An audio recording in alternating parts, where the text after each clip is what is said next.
Why is every movie the same? What are you talking about? We might not always notice it right away, but almost every story we watch or read follows similar patterns. That's not because of a lack of creativity, but because certain story structures simply resonate with us.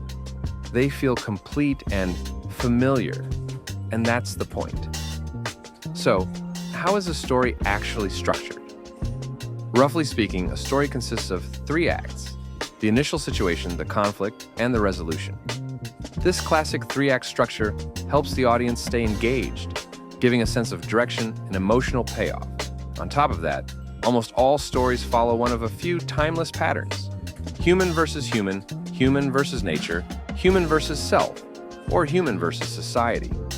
These conflict models are the foundation of storytelling, whether we're dealing with a romantic comedy, a horror movie, or a historical drama. These structures aren't tied to one culture or time period. They appear across genres and media, whether it's in books, films, plays, or TV shows. So, it's not surprising that many storylines across continents, eras, planets, or even dimensions mirror one another. And that's not a bad thing. On the contrary, it's what keeps storytelling so powerful and relatable. It's typical that even the most original works of art today go back to others that came before them.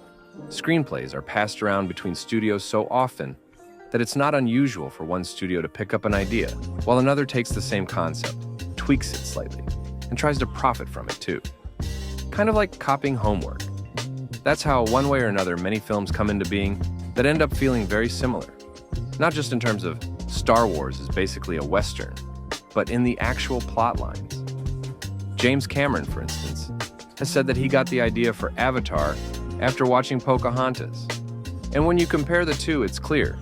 A man arrives with his group to take land from the natives, but then gets to know their culture, falls in love with their way of life and with one of their women, and ends up leading them in a fight against those exploiting their resources. Now here's the good news. None of this is a bad thing. In fact, it's how we stay inspired.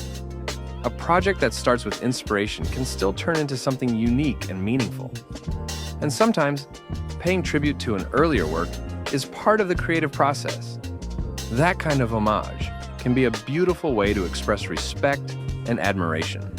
In the end, inspiration is at the heart of all creativity. Every idea that comes to mind is influenced by something, consciously or not. It might come from a movie, a book, a song, or a conversation. Even the most unique stories are built on pieces of others. It's what makes storytelling feel human. It connects us through shared ideas, emotions, and themes that never really go out of style. Inspiration keeps art evolving. And through it, we find new ways to express what's already been felt, thought, and imagined before.